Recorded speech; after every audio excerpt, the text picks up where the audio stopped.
जय हिंद ऑफिसर्स, क्या हाल है सबके। होपफुली सब लोग बिल्कुल मजे में होंगे, एकदम चकाचक रापचिक।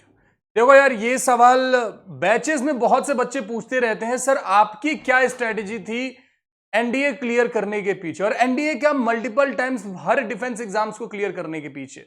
तो मेरे भाई, मैं भी जवाब देते देते एक एक बच्चे को थक गया था। देन आई डिसाइडेड कि यार अगर मैंने कुछ हासिल किया है और उससे किसी बच्चे का कुछ फायदा हो जाए, मेरे छोटे भाई बहनों का कुछ फायदा हो जाए, तो वो चीज क्यों ना शेयर की जाए। तो इस वीडियो में हम उन्हीं स्ट्रेटजीज को डिस्कस करने वाले हैं जो मेरी पर्सनल स्ट्रेटजी थी, जो मैंने फॉलो किया था एनडीए एग्जाम्स को मल्टीपल टाइम क्लियर करने के लिए, या यूं बोले किसी भी डिफेंस एग्जाम्स को मल्टीपल टाइम क्लियर करने के लिए। तो फटाफट से वीडियो शुरू करते हैं। हाँ, वीडियो शुरू करने से पहले मैं ये बहुत क्लियर कट बोल देना चाहता हूं कि जरूरी नहीं है कि आप इसी स्ट्रेटजी को एज इट इज ही फॉलो कर लें। आप इसको मॉडिफाई कर सकते हैं अपने अकॉर्डिंग। अगर आपको इसमें कुछ अच्छी चीज लगे तो आप अपनी स्ट्रेटजी में उसको इंक्लूड कर सकते हैं। अगर आपको ऐसा लग जाता है कि यार ये सर बेकार बता रहे हो, ये मुझे नहीं जम रहा, तो आप उस चीज को छोड़ भी सकते हैं। मैं दबाव नहीं दे रहा हूं कि आपको ये चीज ही फॉलो करनी है। Now let's start the video. Video start करने से पहले जब मैं ये सोचा कि मैं ये बताऊंगा ना, सोचा कि यार इनको कुछ फोटोज दिखाते हैं। मतलब वैसे तो है बहुत सारी फोटो, मैंने एक आधी डाली।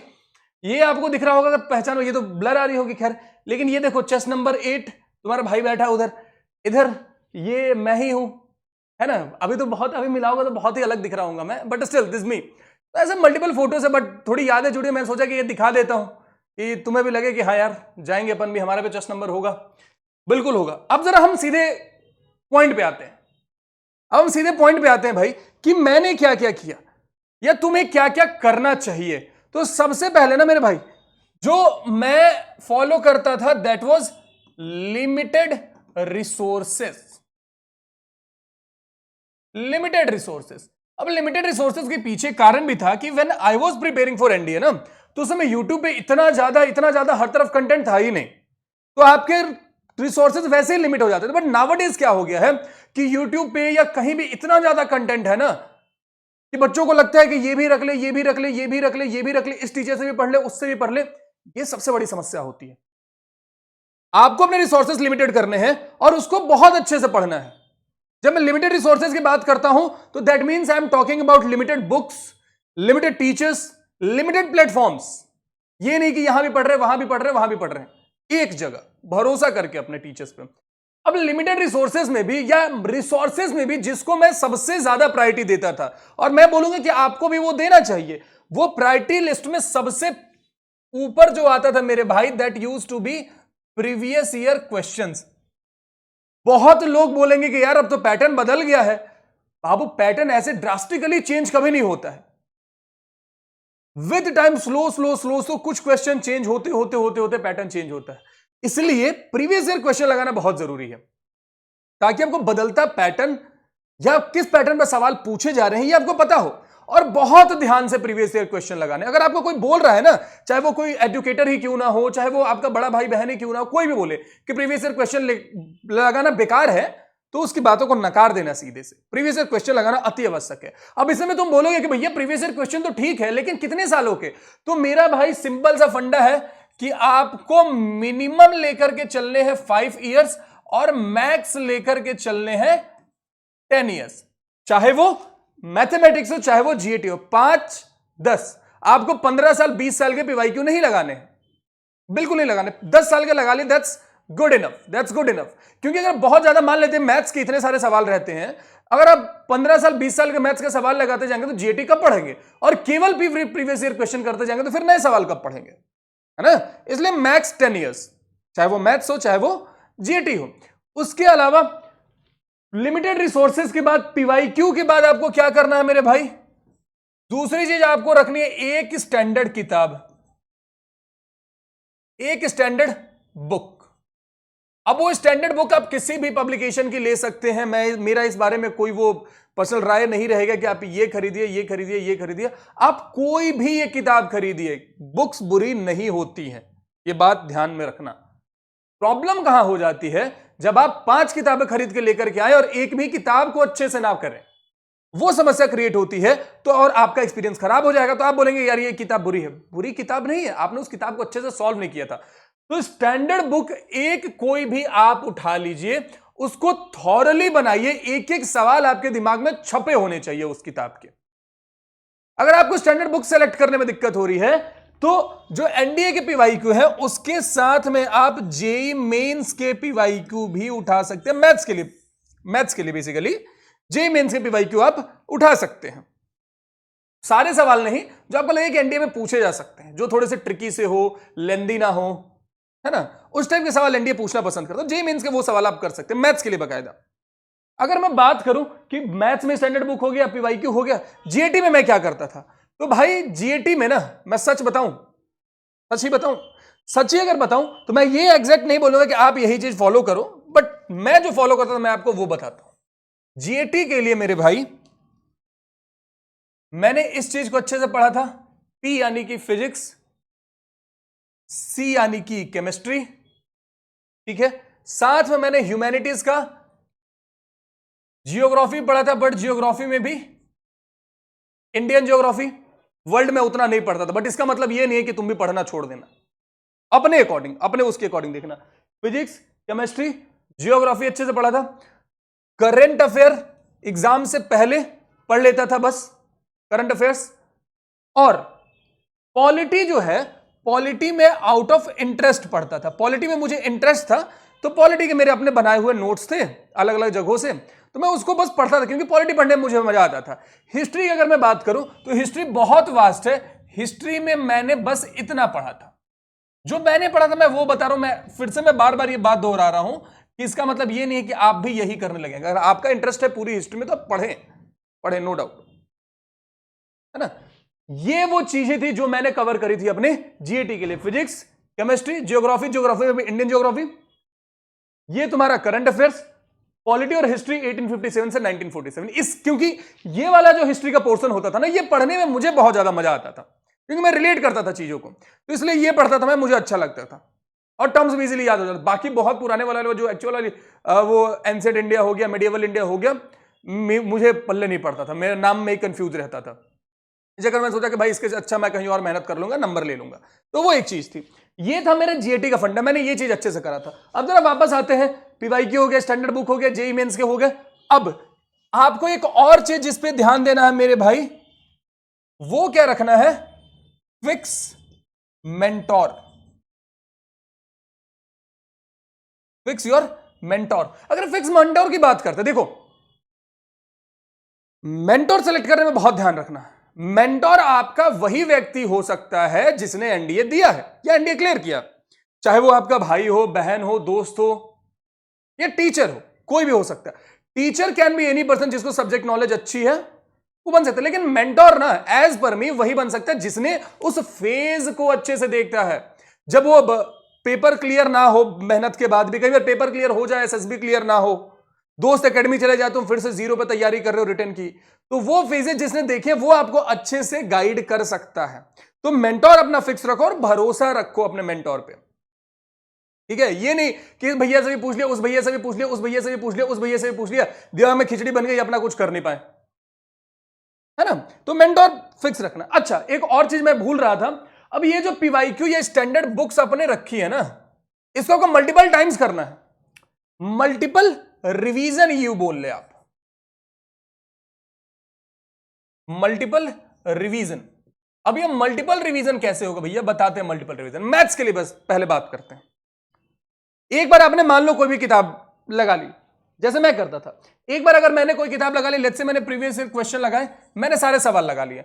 अब उनमें कुछ सवाल ऐसे होंगे जिन्होंने मेरे को तकलीफ दी, जो मेरे से बने नहीं या बहुत दिमाग लगा के बने, तो उस पे मैंने उस टाइम पे मार्क लगा लिया किसी भी प्रकार का। कुछ सवाल ऐसे हुए जो मुझे किसी और से पूछने पड़े, मैंने उन पे भी मार्क लगा लिया था। और कुछ सवाल ऐसे मिले प्रीवियस ईयर क्वेश्चन लगाने के दौरान जो बार बार रिपीट हो रहे हैं, बार बार पेपर्स में रिपीट हो रहे हैं, तो उन पे भी हमने मार्क लगा लिया। अब जब आप दूसरी बार प्रीवियस ईयर क्वेश्चन को लगाएंगे किसी पर्टिकुलर चैप्टर के, तो आप पूरे को नहीं करेंगे, आपने अपना नोट्स पढ़ा और नोट्स पढ़ने के बाद आप केवल इन मार्क्ड क्वेश्चन को ही सॉल्व करेंगे।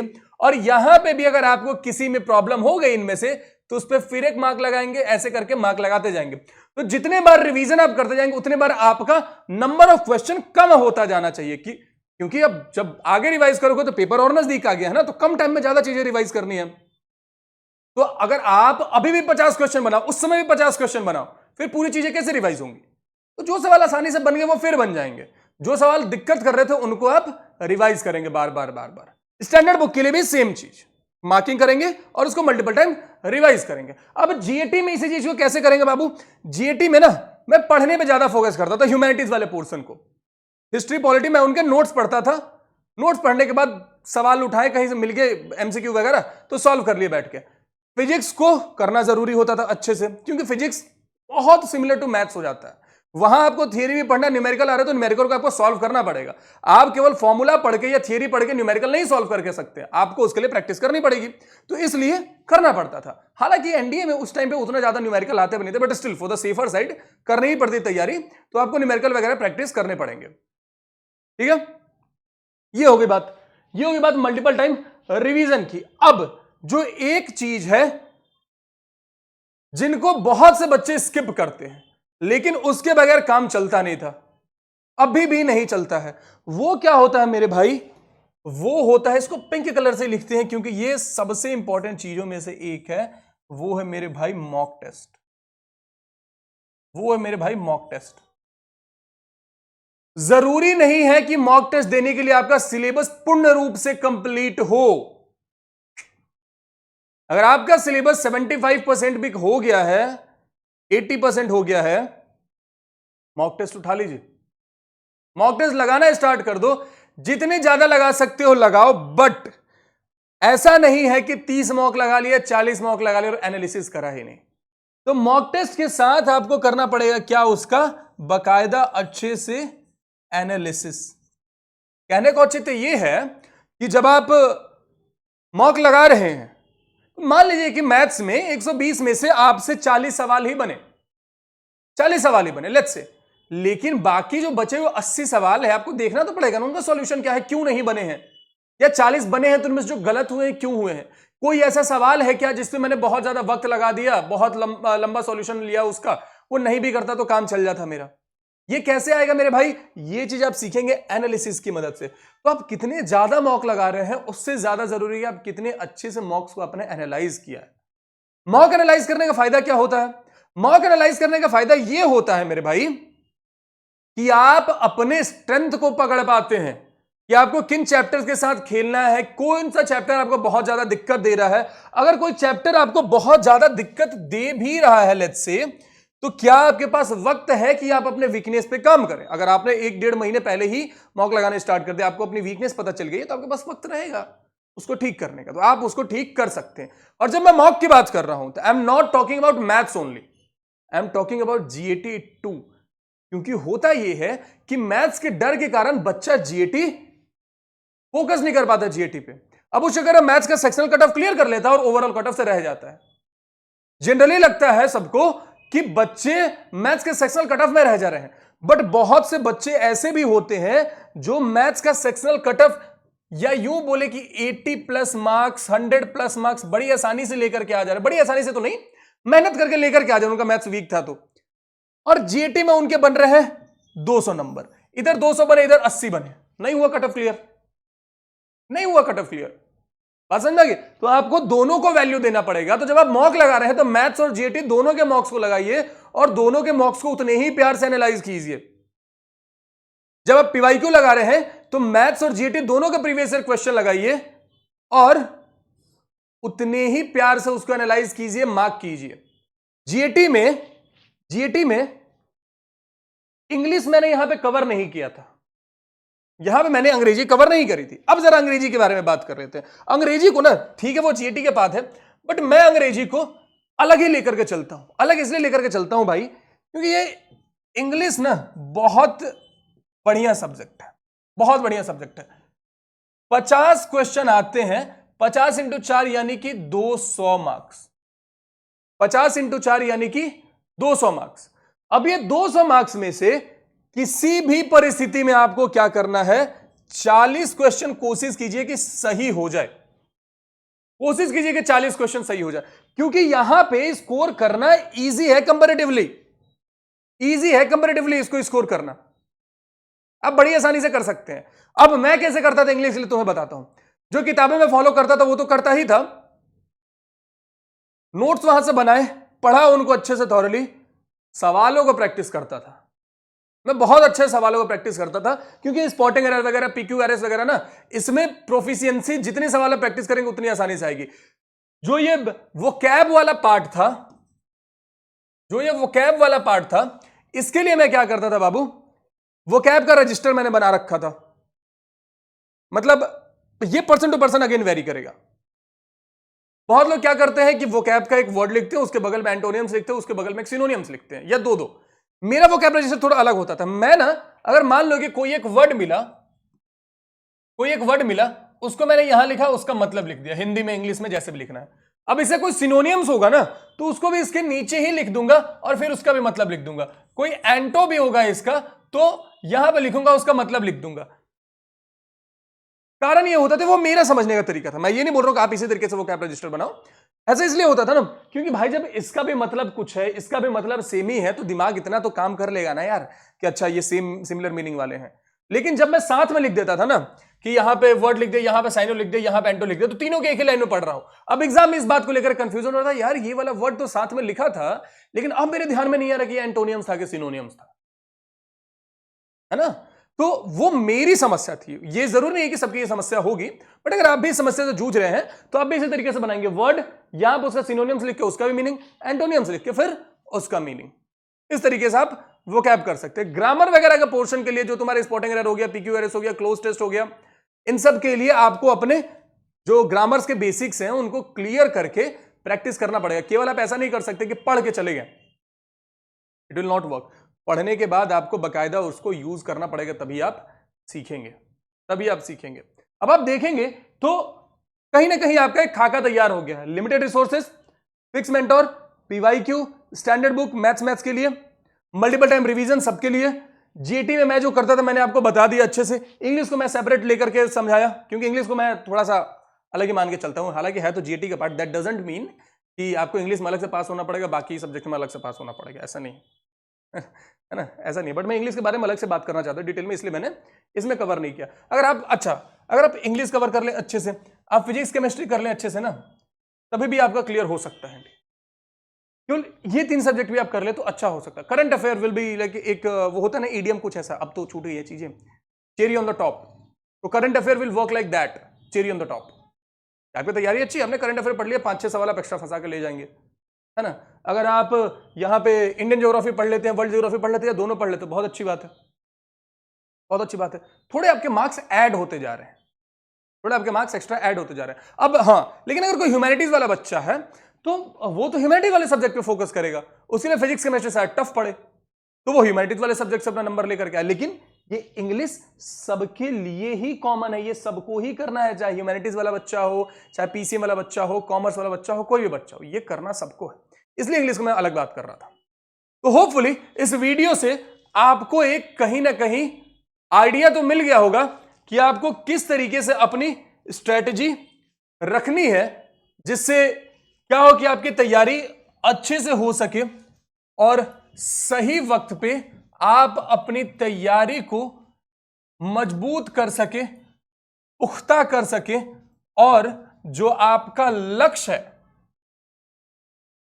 नेशनल डिफेंस एकेडमी में जाने का, आप अपने लक्ष्य को प्राप्त कर सके। फिर मिलते हैं अगले वीडियो में। आपको जिस टॉपिक पे वीडियो चाहिए कमेंट में बता देना, will definitely make video on that. तब तक के लिए जहां हो हंसते रहो, खेलते रहो, मुस्कुराते रहो, पढ़ाई रेगुलर करते रहो, स्ट्रेस फ्री रहो, अपना ख्याल रखो। Ladies and gentleman, have faith in yourself, you all are going to make it this time and day is waiting for you and we are also waiting to see you all in uniform. तब तक के लिए जय हिंद।